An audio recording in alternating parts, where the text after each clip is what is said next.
முதல் மரியாதை. சிவாஜிக்கு வந்து ஒரு பிரியமே இல்லாத ஒரு வாழ்க்கையை வாழ்ந்துக்கிட்டு இருப்பார். அப்போது தான் நம்ம ஹீரோயினி வருவாங்க. அவங்கள பார்த்தோன்னே அவருக்கு வந்து லைஃப்னால் என்ன அப்படிங்கிற ஒரு சந்தோஷம் கிடைக்கும். அந்த பொண்ணு ஒரு படகோட்டி. அவளுடைய வெகுளித்தனமான பேச்சில் வந்து சிவாஜி வந்து மெய்மறந்து அவன் மேலே அதிக பிரியம் பாசமும் வச்சுருப்பார். அதை பார்த்ததும் அவன் மனைவிக்கு வந்து இவளுடைய உறவில் வந்து தப்பாக இருக்குது அப்படின்னு சொல்லிட்டு அவளை வந்து ரொம்ப அசிங்கப்படுத்தி அடித்து விரட்டிடுவாங்க.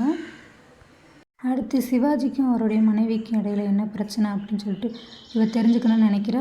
அப்படி தெரிஞ்சுக்கிட்டதுக்கப்புறம் சிவாஜிக்கு பிறந்த குழந்தை அவருக்கு பிறந்தது இல்லை, இந்த குழந்தைக்கு தகப்பன் வேறு யாரோ அப்படிங்கிற உண்மையை தெரிஞ்சுக்கிறா.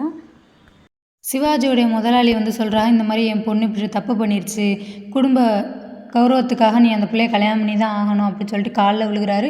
அதுக்காக சிவாஜி வந்து அந்த பொண்ணை கல்யாணம் பண்ணிக்கிறார். இந்த உண்மையை வந்து அந்த படகோட்டி பெண் வந்து தெரிஞ்சுக்கிறாங்க. ஒரு நாள் வந்து படகு ஓட்டிகிட்டு வரும்போது ஒருவர் வர்றாரு ஆற்றை கடக்கிறதுக்கு. அப்போது அவர் வந்து பேசிட்டு வர்றார், நான் இத்தனை வருஷமாக ஜெயிலில் இருந்தேன் அப்படி எல்லா விஷயத்தையும் சொல்கிறாரு.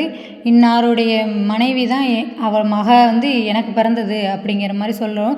இந்த உண்மை வந்து ஊருக்கு யாருக்கும் தெரிஞ்சிடக்கூடாது, நம்மளுடைய என்ன சொல்கிற அந்த சிவாஜியோட மானம் வந்து அசிங்கப்பட்டுறக்கூடாது, அவர் தலை குனிஞ்சிடக்கூடாது அப்படிங்கிறதுக்காக வந்து அவனை அங்கேயே மண்டையை உடச்சி ஆற்றுலையே அவனை கொண்டு ஆற்றுல வீசிடுவா. இந்த உண்மை போலீஸில் தெரிஞ்சு அவளை வந்து அரெஸ்ட் பண்ணி கூட்டிகிட்டு போயிடுவாங்க. அப்போ கூட்டிகிட்டு போகும்போது சிவாஜியை பார்த்து நடந்த உண்மையெல்லாம் எடுத்து சொல்லிட்டு போகிறா. அதனால் ஹீரோயினி வர்றதுக்காக அந்த படகோட்டி மேலே ரொம்ப பிரியம் வச்சுருந்தாலும் அவள் வர்றது வரைக்கும் அவருடைய உயிரை வந்து கையில் பிடிச்சிக்கிட்டு அவளுக்காக காத்திருப்பார். இதுதான் இந்த கதை.